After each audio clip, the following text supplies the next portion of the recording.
Tom Aspinall has just unveiled some jaw-dropping training footage in the lead-up to his next bout. We've been given a rare peek inside his demanding camp, where he's looking sharper than ever. The clips show Aspinall in peak form, polishing every skill set, and sparking debate that Ciryl Gane might be staring at the most difficult challenge of his career. Tom Aspinall got matched up against Ciryl Gane. He had a plan to get his revenge, because although he pretended to pay his respect backstage, he later made a video exposing Ciryl ducking him. Ciryl Gane was in attendance, won the fight. Matchmakers came to me and they said, "Do you want to fight Ciryl?" I said, "Absolutely." A day later, I got the phone call, Ciryl Gane doesn't want to fight me. Tom then went ahead and won another fight in the first round, but when he was in the front row of Cyryl's fight, Ciryl got asked about fighting him next, but turned it down in the octagon. I know a lot of people talk about Aspinall, but this doesn't make sense for me. Then UFC came to London, and Tom was supposed to fight Ciryl, but he was busy filming his Netflix series that day, so he ended up fighting Curtis and won in the first round. And now, a year later, they've been matched up again. This is the fourth time they've matched up together. Who do you think is going to win this fight? He's dismissed me on multiple occasions, and I'm not the first guy that he's dismissed. The reason that I got the Pavlovich fight was because Ciryl didn't want it. He then ducked Curtis Blades. I just don't like the way he does stuff professionally, because that's the opposite to what I do. I'm here to prove I'm the best, not duck out of fights with people. We finally got Tom Aspinall, Ciryl Gane. Chill, we've been screaming about this Tom Aspinall, Ciryl Gane for a long time. UFC 321, Tom minus 325, Gane plus 260. We finally got the fight, but the world doesn't seem to believe, Chill, that it's a close fight. And I don't really agree with that line. I think this fight is much closer. Tom Aspinall minus 3. This isn't just another matchup. It's a showdown for heavyweight dominance. Tom Aspinall versus Ciryl Gane in Abu Dhabi this October has the MMA world on fire, with fans split over how the clash will play out. Some believe Aspinall's sharp boxing, lightning footwork, and dangerous grappling will overwhelm Gane. Others argue Gane's calculated striking patience and elite fight IQ could smother Tom's offense across 5 rounds. What happens with Aspinall in the second round? You want to talk about a guy who sprints. Yeah. You want to talk about a guy who's fast. One of the fastest heavyweights. He might be the fate in the history of the sport. I don't think anybody moves like that guy does. He beat everybody else's ass too. All the other heavyweights, ragdoll dudes way bigger than him. He's just a freak, and he is again the next the next advancement of the evolution of the sport. How so? Well, because he can do everything. That guy's got elite jiu-jitsu. He's got elite takedowns. His striking is outstanding. I mean, he knocked out Sergey, who's the scariest striker in all of MMA, and he knocked him out in the first round. And the way he did it was just picture perfect. Like, I've seen a lot of heavyweight, even Francis, who's like the greatest, scariest power striker I've ever seen in the heavyweight division. No one's scarier than Francis. Francis does not move like Tom Aspinall. Tom Aspinall is significantly faster than every other heavyweight. That's a real problem. At a 250 plus pound frame, his movement's extraordinary. And that's something you have to deal with. Like, that is a crazy ability. Like, his ability to move, like the way he moves, is so much different than everybody else in the sport. He moves like a 175 pounder. He doesn't move like a 250 pound guy. Look how quickly he closes the distance, man. His hand speed and full range of skills. Incredible stand-up, knocks guys out with one punch, black belt in jiu-jitsu, really good wrestler. His everything, and he's young. So what's your prediction if it happens? It's hard to bet against John. It's hard to bet against John, but John's not a real heavyweight. John could make light heavyweight, 100%. He weighs 230 right now, maybe a little less than 230. There's no doubt in my mind that if John just changed his diet and went back, he hasn't put that much mass on. Michael Bisping, before Tom Aspinall fought Sergey Pavlovich, he said he's gonna beat John Jones. He moved like Muhammad Ali. I said, Mike, this has to be a gimmick. He goes, Daniel, this fight is gonna last 2 minutes between him and Sergey. I said, bro, Sergey's knocked out 8 dudes in a row. Tom goes and knocks him out. Tom leaves to the back. Bisping's with him, like he's part of the camp. Just say you'll fight him. He refuses to say still that he'll fight Tom Aspinall, because he was walking through an airport and they were saying, so will you fight Tom Aspinall? And he's like, I fight whoever the champion is. Well, that's Tom Aspinall. I said, yeah, but the fight's not going to happen for a year. On the mat, Aspinall is a nightmare. His top control is crushing. His submissions come lightning fast. And the way he transitions between positions sets him apart from most heavyweights. Against Ciryl Gane, many predict that if Tom drags a fight to the ground, it's only a matter of time before he locks up a finish. But on the flip side, Gane brings a completely different danger. The French star is widely seen as one of the smoothest strikers a heavyweight division has ever produced. His jab, his feints, his kicks, and his mastery at distance are all elite-level tools. If Gane can keep this fight upright, forcing Aspinall to play the striking game at range, the momentum suddenly shifts in his favor. Versus Gane is a massive transitional fight for the heavyweight division. What happens after it? I liked the idea of Alex versus Tom right now. You want to know what another interesting fight is? Alex versus Ciryl. Alex is not going to beat Ankalaev, but we got Alex to light heavyweight in the first place by getting him beat. I believe Alex is in that spot right now. I'm bringing all of this to your attention because right now there's one thing for Jon Jones to do, and that is Tom Aspinall. Regardless of what happens between Ciryl and Tom, if Alex were to move up and beat them, you've now created an opportunity for Alex versus Jon, and that does work. Jon versus Tom is the fight, but Alex versus Jon is the next fight. Did you see the Derek Lewis-Ciryl Gane fight? Ciryl Gane beat the shit out of him. Ciryl Gane, who's 6'5", 247 pounds, moves like a 170 pounder. He's bouncing like Wonder Boy. Completely changed the standard of heavyweight striking. Can Ciryl Gane beat Tom Aspinall? Imagine if Ciryl Gane beats Tom Aspinall. So it was announced that Tom's first title defense as the undisputed champion will be against former interim champ Ciryl Gane.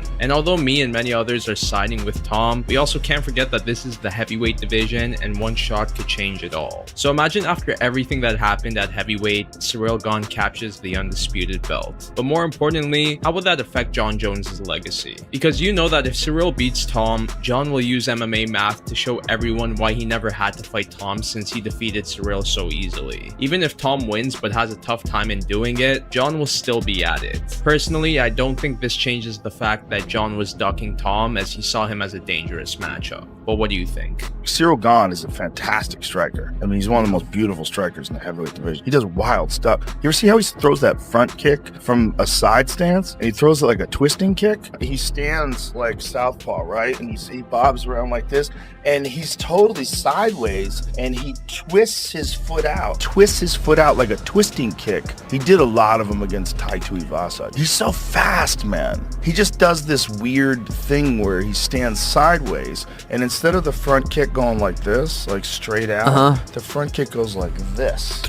So I know. Okay, I see what you're twisting saying. it. Yeah. So his knee when he lands is almost like sideways. It's just so unusual for a heavyweight, that kind of movement. But he'll show it totally sideways. It's a little trick. Almost like a crescent kick or something like that. It is the undisputed heavyweight champion of the world, the pride of Wigan, the one and only Tommy Aspinall.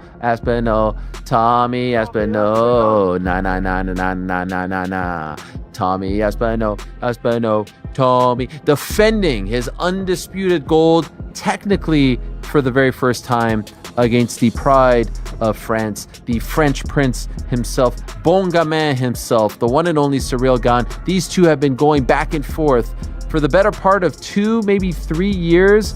Well, this was the fight that we all thought was going to happen in Tom's official first title defense, and so it is in fact going to happen. Tom wanted to fight in Abu Dhabi.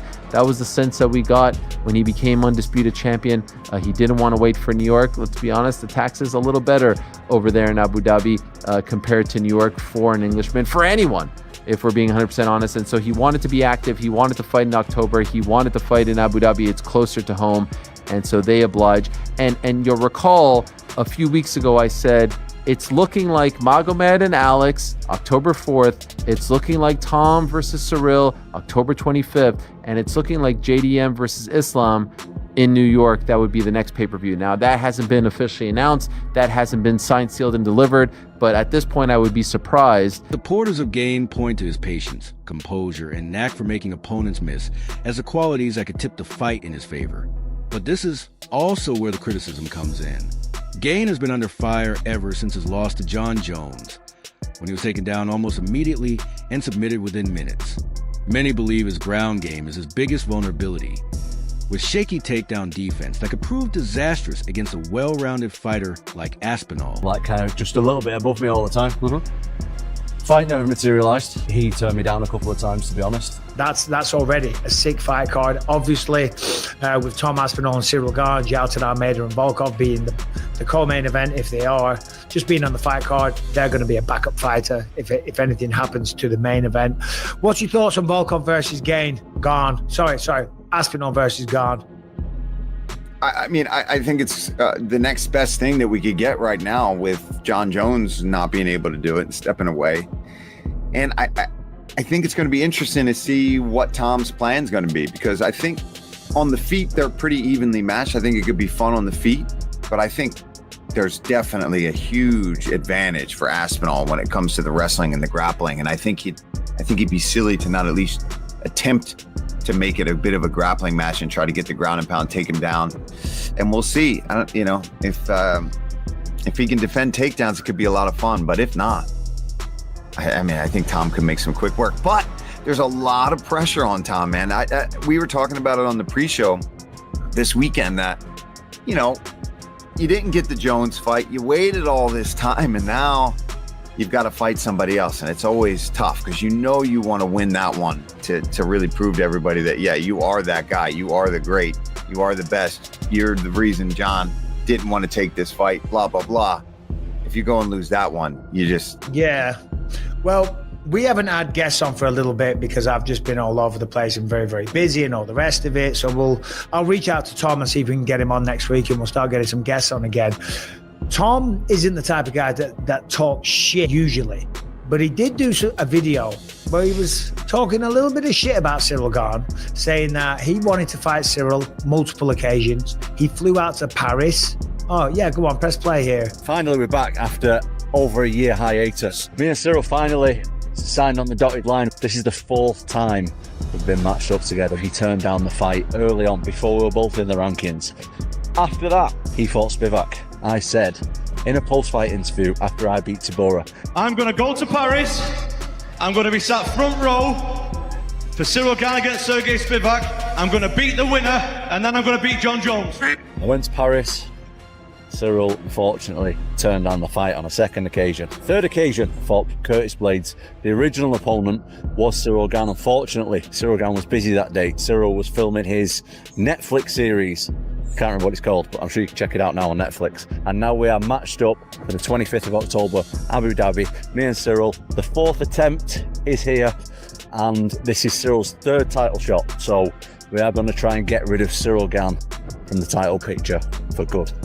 3 title fights, obviously, and I forgot about that. Fair play to Tom. Ciryl didn't want to fight him, but now he's the champ. He wants to fight him, so you can understand a little bit of shit talk there in Tom's nice, kind of respectful fashion without, lowering himself and losing his temper and just using facts to talk shit realistically. And he was in Paris, by the way, because I met up with him and his dad. But he fought Ngannou for the belt. Then he fought Jones for the belt. And now he's fighting Tom for the belt. He's certainly getting the opportunities. Yeah, and Tom's right. I mean, if Ciryl goes out there and loses to Tom this time around, it's tough, as we know, to go and get that 4th title shot after something like this when you've dropped them like that. It's definitely a must-win situation if he wants to be the champion. Now, it's not a must-win situation in terms of his career. He's not going anywhere as long as he wants to fight. But if you want to be champ, man, especially with a guy like Tom, where you don't beat him now, there's probably not a good chance that you're going to be getting back to that one anytime soon. Well, in terms of the matchup, they're both big men, similar sizes. They're both athletic, very athletic. They're fast, the pair of them. They're both very coordinated.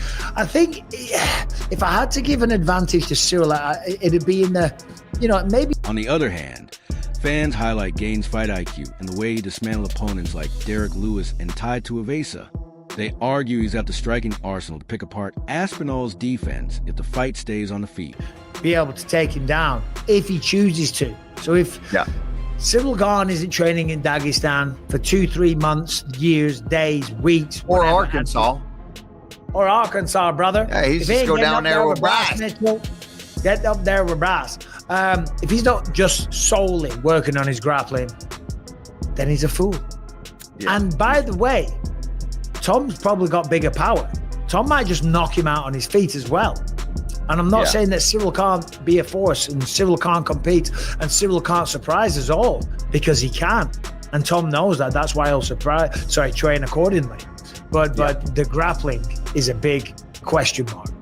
Big question mark. And I think if we're talking about their styles too, I think the one thing that you can give Ciryl, other than maybe his unorthodox movement, the way he switches stances quite a bit, he kicks more, he uses a bit more tools, whereas Tom can kick, he can do it all, no doubt about it. He can knee and all of that. But I think that primarily the hands are where Tom really showcases himself and shines, whereas Ciryl, he can be a little tricky with kicks. He uses a lot of front kicks. He'll use a side kick. He'll attack like that lead knee and things like that. But again, those are also, if you do too much of that, those are opportunities for Aspinall to be able to get a hold of you and get you to the ground too. But I do think Tom's not going to be afraid to mix it up on the feet. I think he'll be smart about how he approaches the wrestling in that. I don't think he'll rush to it in any means. I think he's going to try to use his speed, use that boxing, try to hurt him, see if he can get him out of there with his hands first. And then I think if opportunity presents himself, he'll get a hold of the wrestling and try to go that route. Well, he wasn't afraid to stand and trade with Sergey Pavlovich. You know what I mean? Who was knocking everybody out at the time. So Tom Aspinall is the undisputed heavyweight champion of the world. What's the first step for him? You give him the number one contender, Ciryl Gane. Ciryl Gane is somebody that's a big heavyweight, that's very agile. I don't think Tom Aspinall gets rid of him right away like he has with other people. And I think that'll be a big indication if John Jones wants to come back and reclaim that bout once again. I think you're absolutely right. Fight that makes sense. Tom Aspinall, Ciryl Gane. Let's make that happen. Ciryl Gane is, people forget how fantastic he is. A guy that can kind of float around the octagon, touch you, kick you, hit you with elbow. He's just a complete game. But man, Tom's movement, his boxing, speed, and his power, it's very, very difficult to doubt this man anymore. Do you think they're going to do Gane and Aspinall next? Because that's kind of what I'm thinking.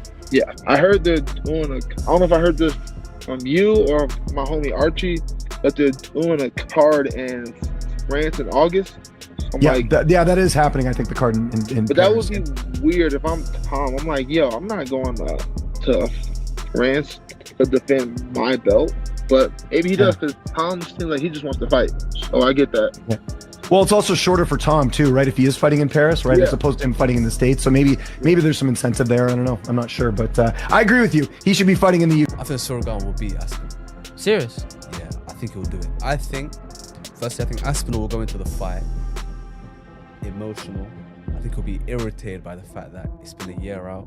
He doesn't see the attack, bro. I think though he's gonna look at Gane and think, all right, Jones beat you in a round.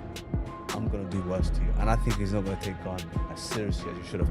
And listen, but we don't know what Aspinall is like in that third, that fourth, that fifth. If you can survive that first and second, Aspinall's the favorite, but Gane is not a scrub on the feet.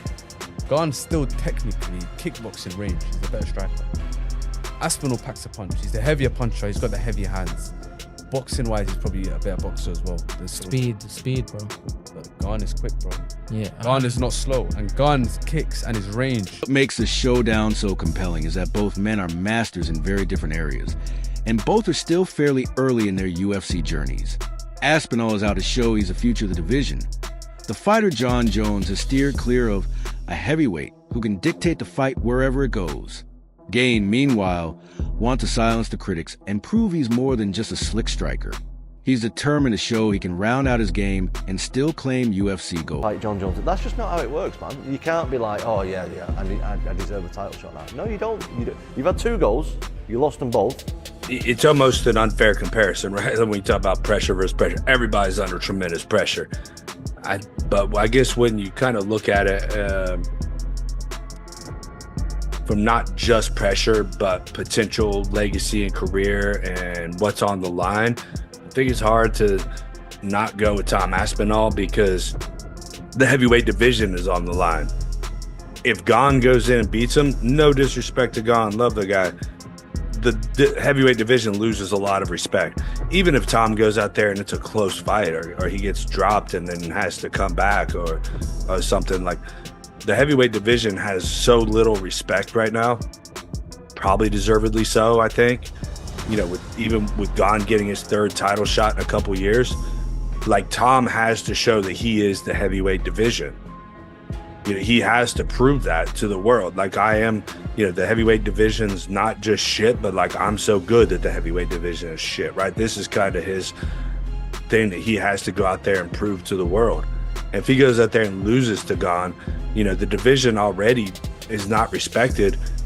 That brings Tom down significantly, I think, right? And of course, the potential John Jones fight, which is whatever, who knows, right? Like how he beats Gane, assuming he does, may play a factor too. Like if it turns out to be a close fight, again, John's going to be on his phone with Twitter open watching this fight, like just waiting for Tom to fuck up and get dropped, get leg kicked and limping a little bit. Or, you know what I mean?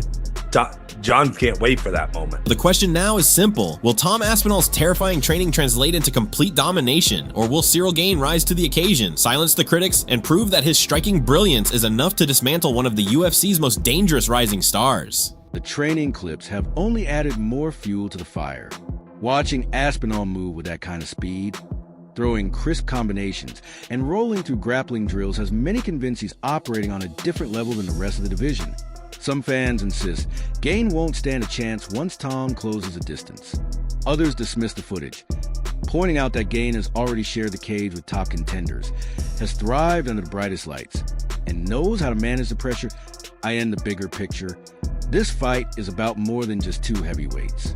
With John Jones sidelined, Francis Ngannou out of the UFC, and Dana White navigating a division clouded by politics and uncertainty, Aspinall versus Gane could either bring clarity to the heavyweight landscape or throw it into even deeper chaos.